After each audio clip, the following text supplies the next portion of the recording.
I'm in Singapore, and I'm about to go on stage in just a few minutes. I have not given a presentation for over a year now. I was in a little fender bender a while back, and so I took a little bit of time off. There's this sense of urgency now. The global dollar standard was put in place by a series of accidental events that were very fortunate for the United States because it gave us an advantage over the rest of the world. But our politicians over the past decade or so have abused this privilege as though it was their birthright. And now the rest of the world are turning their backs on the US dollar standard. This is going to cause a financial calamity the likes of which we've never seen before, and it's going to be devastating for most people. I don't want this to happen, but the damage has already been done. So I'm going around trying to alert people and show them how they can protect themselves and turn this into a great opportunity for themselves. There's always one result from what we are doing right now, expanding the currency supplies all over the planet. There's one result, and that is higher gold and silver prices. I love America, at least the America that the Founding Fathers created. And I'm hoping that people get interested in this so that they'll see that what made America great is the answer to our problems, to get back to free markets, free people, and sound money. Our own history proves that this is the road to maximum prosperity. We are entering a period of financial crisis that is the greatest the world has ever known. The wealth transfer that will take place during this decade is the greatest wealth transfer in history. Wealth is never destroyed, it is merely transferred, and that means that on the opposite side of every crisis there is an opportunity. The great news is that all you have to do to turn this crisis into your great opportunity is to educate yourself. I believe that the best investment that you can make in your lifetime is your own education. Education on the history of money, education on finance, education on how the global economy works, education on how all of these guys, the central bankers, the stock market, how they can cheat you, how they can scam you. If you learn what is going on and how the financial world works, you can put yourself on the correct side of this wealth transfer. Winston Churchill once said that the further you look into the past, the further that you can see into the future. This program is all about creating your own crystal ball, being able to gaze into the future, being able to change this crisis, the greatest crisis in the history of mankind, into your great opportunity.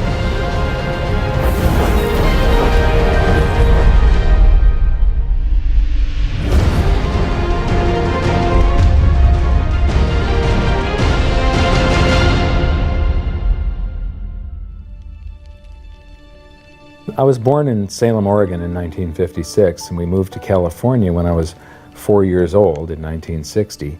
But when I went to school, it was obvious after just the fourth grade that there was something different with me. And by fifth grade, I was in remedial classes.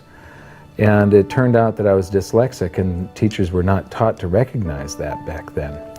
I was always falling behind everyone else. When I would get a teacher that would lecture instead of making us read out of books, I would just absolutely excel. I suddenly went from the dumbest kid in class to the smartest kid in all of the periods of that class. But the result was that, after a while I was in every single remedial class, and I just couldn't take it. And in 10th grade I dropped out, middle of 10th grade, and I've never been back to school. I often say that in every crisis there's an opportunity, and in this case, the handicap of dyslexia has also been a blessing. Because I couldn't learn out of books and I couldn't take notes, I just had to remember everything. And I have the ability to, my brain's wired a little bit differently. I have the ability to look at a chart today, and I know how it relates to a chart that I saw 10 years ago. But it was back in about the year 2000 when Steve Jobs of Apple introduced OS X. The world of books opened up to me. Built right into the operating system was a text-to-speech program. Now I could just have an assistant slice and scan my books and turn them into text and email me, and then all I have to do is highlight the text, press a button and the computer reads to me. People are turning to assets that will keep their value if prices rise. So much money has been pumped into the system that people are worried about inflation down the road, said Bruno S. Frey, professor of economics at the University of Zurich. So dyslexia is no longer a problem. But what it's also done for me is I have the ability to explain complex things to people in a simple manner for some reason. And so I sort of made it my mission to try and wake up the middle class, to let them know how the monetary system works, to let them know that there is a major economic calamity coming sometime down the road, and it's most likely within this decade that we're in right now. The US dollar is about 60% of the value of all the currency on the planet, and more than half of the dollars reside outside the United States. The reason every country has US dollars is, first of all, that's what central banks use as a reserve currency. Second of all, oil is priced in dollars. So this is the world, and what you see here is that these are the countries that are avoiding the US dollar in trade. They're doing bilateral agreements where they'll either hold each other's currency and settle that way, or they're establishing, like right now, they're talking about a BRICS bank, Brazil, Russia, India, China, and South Africa, having a bank that will do settlements between the countries directly without using the US dollar. These countries, they tried to avoid using the US dollar, like Iran tried, and we banned them from using SWIFT. How many here have made wire transfers before? So do you know what a SWIFT number is? It's a code that you plug in, and this SWIFT system is what transfers those dollars from one person's account to another person's account. Well, Iran decided that they were going to sell oil only in euros. They got banned from SWIFT. But there's countries right now coming up with a replacement for SWIFT, and it doesn't use the dollar, it's the Sukra system. And Iraq started selling oil for euros. In Libya, they were talking about creating the gold dinar and selling oil for gold. So those are the countries that are trying to use something other than the dollar. Then we've got gold competing with currency. And there's a lot of talk around here about the gold dinar, and there's people that are actually using gold in some of the countries over here. And then in Utah has recognized gold and silver as money again. It's legal tender currency in the state of Utah in the United States. And then you've got physical gold accumulation. I'll show you later that China is accumulating an immense amount of gold, but all the countries with an up arrow, that's gold accumulation. Then we have gold repatriation. Germany has been asking for their gold back, and they're getting it. Venezuela has repatriated their gold from the Bank of England. And then if we put this on a timeline, here's the nails in the coffin for the dollar standard, and you will see that there's not a lot of time left. This is my evidence that I think is proof that the death of the dollar is coming, and it's coming shortly. Nixon ended Bretton Woods, and we went on the dollar standard. Then the first nail in the coffin is Iraq sells oil in euros. The crisis of 2008, and we added 1.25 trillion to our base money in the United States. As we add to the base currency, people get worried about inflation. They start rushing toward gold and silver. Iran ends oil sales in dollars, and they're taking commodities in trade for oil. They're taking, in Turkey, they take the local currency and then buy gold in Turkey and export the gold to Iran. So they're basically selling oil for gold. They do the same thing with India. QE2, quantitative easing, that's more currency printing in the United States. Libya, China and Russia bypassed the dollar. They did a bilateral trade agreement where they hold each other's currency, and they do direct debt settlement without having to wire transfer US dollars. Chinese president just recently said that the dollar as the world's reserve currency is a product of the past. Utah recognized silver and gold as money. China and Iran bypassed the US dollar with a bilateral trade agreement. Venezuela repatriates its gold. China and Japan trade directly. India and Japan bypass the US dollar. Russia and Iran trade directly. Iran sells India oil for rupees and commodities. China and Brazil trade directly. Swiss citizens demand gold repatriation. African countries ban the dollar. In Zambia, you can go to jail if you use US dollars. Quantitative easing number 3. They have announced at the Federal Reserve that they're starting with $40 billion of currency that they're creating each month, and now it jumps to $85 billion. That's more than $1 trillion a year. And remember, it took 200 years to go from no dollars to 825 billion, and now they're going to create $1 trillion every year. Iran trading energy for gold. Singapore removes tax on money. Germany repatriates 150 tons of gold from the New York Fed. The citizens of Netherlands demand gold repatriation. Ecuador repatriates part of its gold reserves. Austrian citizens demanding gold repatriation. China acknowledges fundamental market shortage of gold. And now the Fed is increasing the rate of printing. I said from 40 to 85 billion every month, just over $1 trillion per year. So those are the nails in the coffin for the dollar standard. And if you noticed, they're all speeding up and they're all happening right now. You don't have a whole lot of time. And if you wait too long, then the opportunity is gone. It's going to fail. Why is the dollar sacrosanct? Why is it not going to happen to the US dollar? Well, it will. But people think, oh no, it's high technology, or we have computers now, or the internet. And these are ridiculous arguments. The truth is, all fiat currencies have failed, and there's no reason why this one won't. What worries me again so much is that it's a global situation. And so it's going to cause problems on a global basis. And it's a trust breaking down. And you're already seeing the trust breaking down, as I said earlier, because you're seeing different countries exchange directly with each other's currency, circumventing the dollar. You're seeing that in oil. You're going to see it more and more. And people are just going to opt out of the dollar. And you'll probably get to a point before the whole thing collapses entirely where the dollar is more or less used internally in the United States and externally is not used as much, because there'll be a lot of agreements made between nation states outside of the United States that will want to use each other's currency and not the dollar.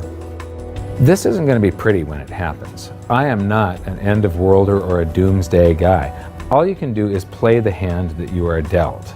If we go to a new monetary system, and I think it's absolutely inevitable, there's just too much energy built up in this one that has to release. It has to come crashing down somehow.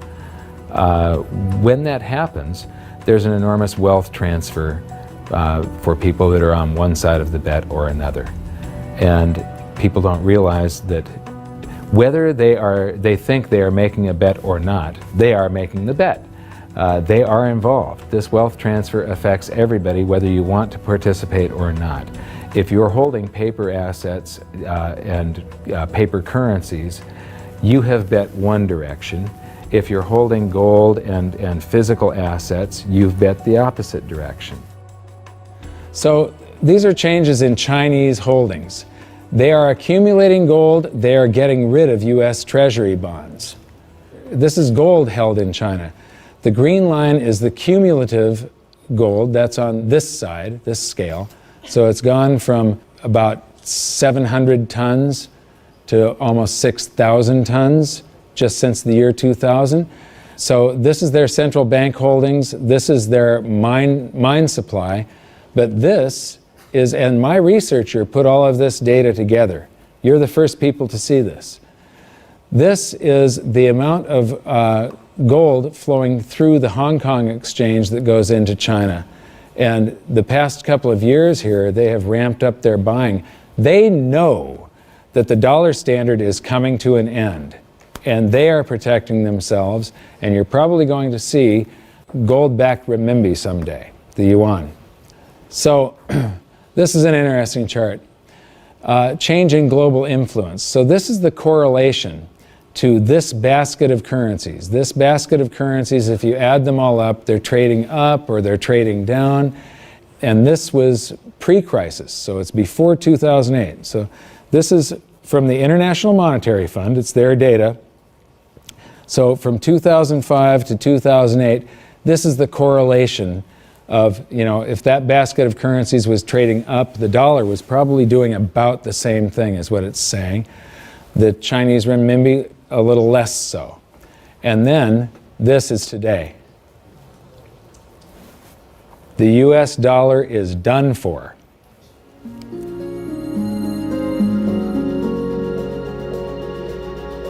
I don't think there's any question we're heading for a new monetary system. The question is, what will it consist of? The four choices are sort of a world of multiple reserve currencies, and Barry Eichengreen of Berkeley is the leading proponent of this, or leading scholar on this topic. The problem with that, and where I disagree with Eichengreen, is there's no anchor in that system. We did have multiple reserve currencies before in the 1920s. He's right about that, and it was sterling and the dollar, but they were both anchored to gold. And in the post-Bretton Woods world, since 1944, it's been one reserve currency, which is the anchor, and it was anchored to gold until 1971. Since then, the dollar has been detached from gold, but all the other currencies are still linked to the dollar. So at the end of the day, we've had an anchor of some kind. We've never had a world of multiple reserve currencies with no anchor. I'm not sure that's that stable. The SDR is the second choice. The SDR is a basket currency sponsored by the IMF. At least for the time being, it's also printed money. The IMF literally prints the SDRs and ships them out to the members. And their reserves go up, exactly the way the Fed creates money and bank reserves go up. But it's not backed by anything.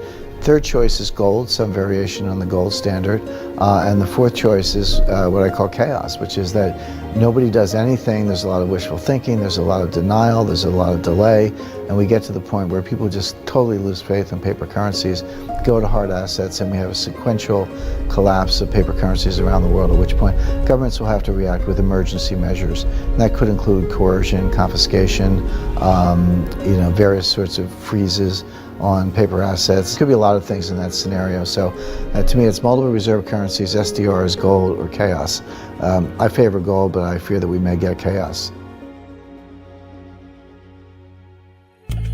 I've talked about every 30 to 40 years the world has a new monetary system.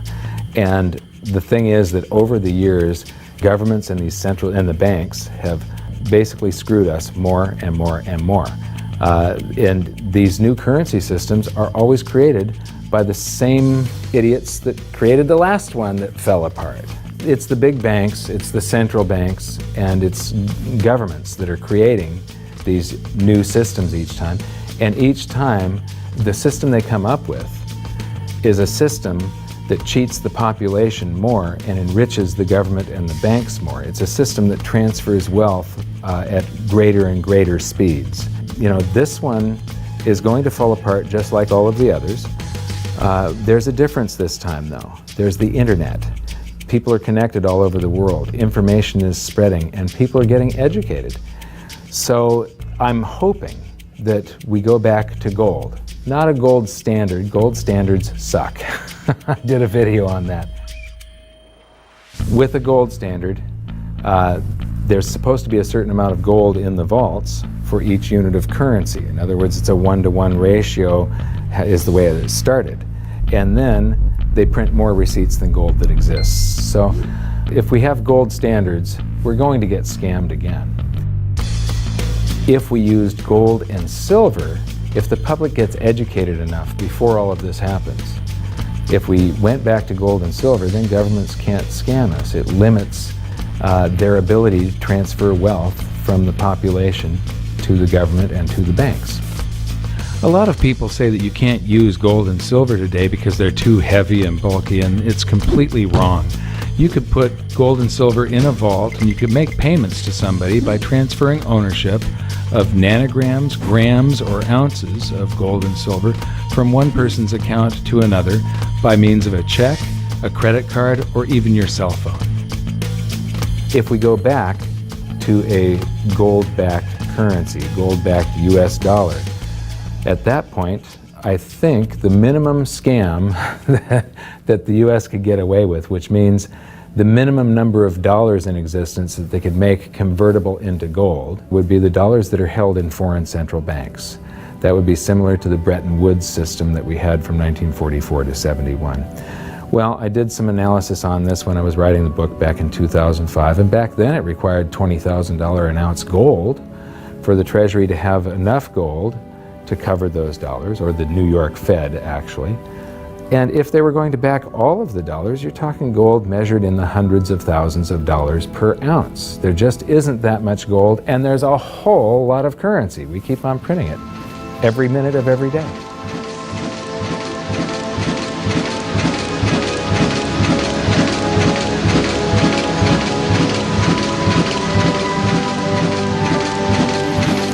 This is gold and how it accounts for a currency supply. This is our base money in the United States, which was gold back here from 1900 until the Federal Reserve. The amount of currency in circulation in gold were the same. And then we established the Federal Reserve, and we inflated for World War I, and we had more currency in circulation than we had gold to back it. There were some bank runs in the 30s. Then Roosevelt unpegged the dollar from gold, and gold's value rose from $20 an ounce to $35 an ounce. And when it did, the value of the gold held at the U.S. Treasury rose to meet the value of all the currency that was printed in the meantime. Here's the same chart again, but now I'm taking it out to 1971. And what you see is these gold inflows during World War I. During World War II, it's another 117% gold increase. This is what made the United States a superpower. It's all financial. It isn't our war machine necessarily. It's all the gold inflows that we got because everybody else was at war and we were isolated from it. And they had to pay us for all their consumer goods and so on. And then we jumped into the war and we inflated. And then in about 1959, countries started figuring out that we didn't have all the gold. You know, we were printing more dollars than gold that we had to back it. And under the Bretton Woods system, they could go to the New York Fed and turn in their dollars for gold at $35 per ounce. Only foreign central banks. Individuals couldn't do that. So gold started flowing out, and the U.S. lost 50% of its gold from 59 to 71. And in the meantime, we kept on printing currency. If this had continued until it got down to zero, if there was one more dollar out there that laid claim to gold, that came in and said, we want our gold for a currency, and there was no gold to back it up, the entire world monetary system would have come crashing down. So Nixon had to take us off of the Bretton Woods system, the last vestiges of the gold standard in August 15th of 71. So here's the same chart again. There's the first chart and the second chart to 71, and now I'm taking it out to 85, and I'm adding a second line here. How many people would agree that credit cards are replacing cash in circulation? Yeah? Credit cards, you use your credit card more and more every year, right? You use cash less and less. Well, this is outstanding credit card balances. It's called revolving credit outstanding is the name of the chart that you get from the Federal Reserve. When you charge something on a credit card, you create currency. The bank didn't actually loan you anything. They invented numbers. And then they have the gall to charge you interest if you don't pay those numbers back on time. So the thing is that the merchant that you're paying, the restaurant or the grocery store, that merchant's checking account can't tell the difference between the credit dollars that you created or the cash dollars that you pay them. So to that merchant's checking account, it all looks the same. And those dollars that you created stay in circulation until somebody saves them up and pays down credit card debt. So unpaid credit card balances I include as part of the cash in circulation. And in 1971, Nixon took us off the gold standard, and gold became a freely traded separate commodity/money, and it did an accounting of the currency supply. There was quite a while here where we could have gone back on the gold standard. The value of the gold at the Treasury exceeded all the dollars printed from George Washington to Jimmy Carter. And for a week or so, a couple of weeks, it exceeded base money plus outstanding revolving credit. So here's the same chart again. That was to 1985, and now I'm going to take it out to today. And so there's that 1980 peak where it shot past base money and base money plus outstanding revolving credit. And then we get to the crisis of '08. And Ben Bernanke, oh, by the way, instead of billions, we're now measuring in trillions. So we started in millions, and then it went to billions, and now it's trillions. So we did the bailouts and all the quantitative easings, and that's what the currency supply looks like today. And then they announced quantitative easing 3, which is that 85 billion a month that they're creating, and they think they're going to have to do it until about 2015. So here's the projection for gold covering the currency supply today would be $13,400 per ounce gold, for history to repeat and for gold to do the same thing that it did in 1934 and in 1980. And believe me, it shocked people in the 1970s. When gold was $35 an ounce and Nixon took us off the Bretton Woods system, all the economists were predicting that gold was going to go down because now there was going to be no more monetary demand for it. Anybody that said gold was going to go to $100 was considered an absolute lunatic, and it went to $850. It rose 24 times its price. Well, when I wrote my book, we were right here with base money. So base money plus outstanding revolving credit.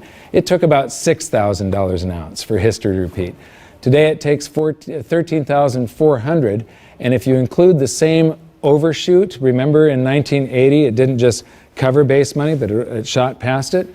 $24,000 an ounce gold is what it would require to meet that, except the Fed has announced that they're going to keep on printing currency until there's lower unemployment and the economy gets back on track. And they think till 2015.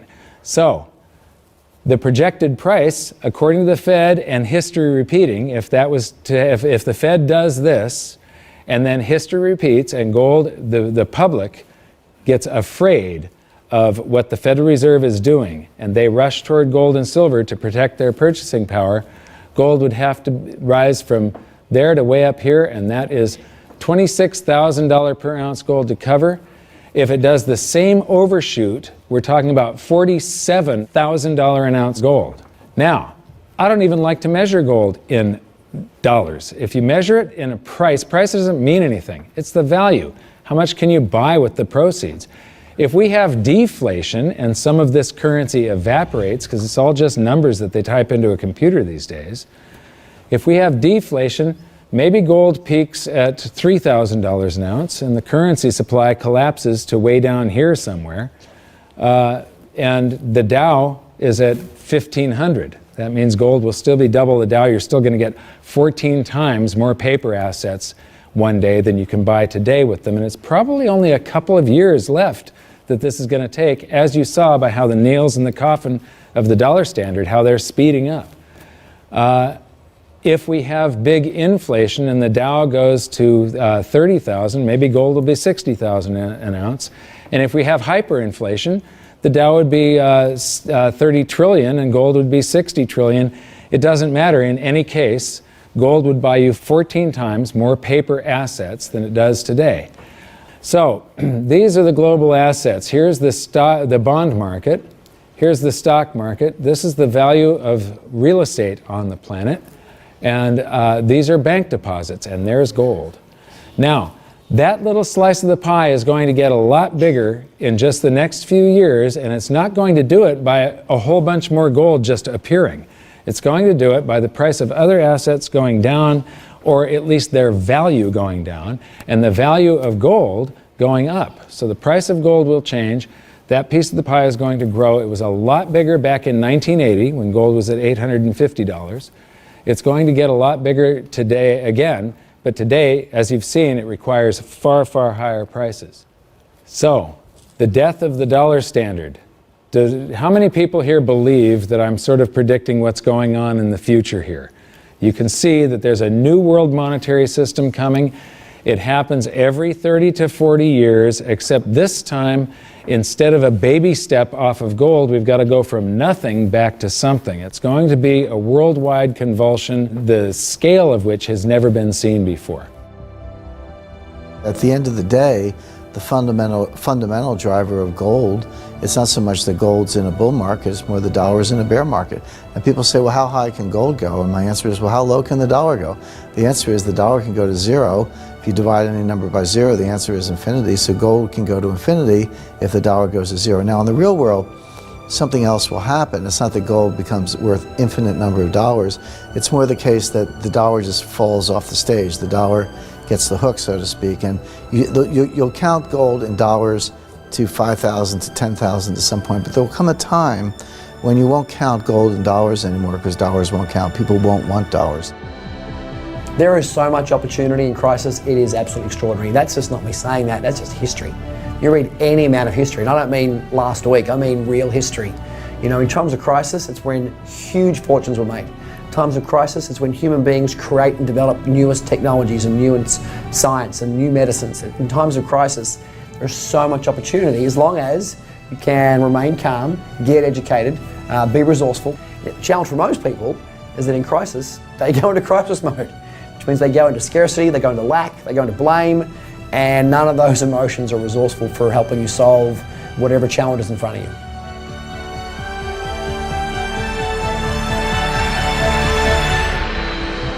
I believe that this is probably the greatest opportunity of anyone's lifetime. There has never been a situation where everything came together just like this. This is the first time in history where all the world's currencies are just fiat currencies backed by nothing. And if what I think is going to happen happens, this is the greatest wealth transfer in history. It's the greatest opportunity, and it'll never happen in our lifetimes again. So now we've learned the following hidden secrets of money. There is a global loss of confidence in the US dollar that is accelerating rapidly. The change to a new monetary system is inevitable and will most likely be chaotic. Gold standards do not work over long periods of time, but gold itself does. The public contributes to the massive amounts of currency creation by using credit cards and signing loans. Gold has already accounted for the expansion of US dollars twice in the last century and may likely do so again. So that's it for this episode. I thank you for watching, and I hope you enjoyed it. I know I threw around a bunch of astronomical prices for gold someday in the future, but it isn't the price measured in dollars, it's how much is its value, what is it worth, how much stuff can it purchase. The price measured in dollars, or any currency for that matter, is just a bunch of numbers, and it really doesn't mean anything. There are numbers that are created by the world's central banks, by the commercial bank system, and we're forced to transact in these currencies. But in our next episode, we're going to clear away the smoke screen of national currencies and show you how the world monetary system really works and how all national currencies have to continue losing value. It is not possible for them to maintain purchasing power over any reasonable period of time. As for the golden nails in the dollar's coffin, it's only been a short while since we filmed the presentation in Singapore, and already there are more of them. So for an update, visit hiddensecretsofmoney.com, and in your free information toolkit, there's an exclusive presentation on the latest developments of the golden nails in the dollar's coffin. Now, I know this episode was kind of serious and it might have you upset right now, but believe me, it's not all doom and gloom. As I've said many, many times before, there are these brief moments in history where the safest asset class, the safe haven investment for the last 5,000 years, also becomes the asset class that has the greatest potential gains in purchasing power, and I have bet my life on it. First, I became an investor back in 2002, and then I started telling everybody about it. I started warning them what was going to happen with the world economy and how to protect themselves, and I made it my mission to educate as many as I could.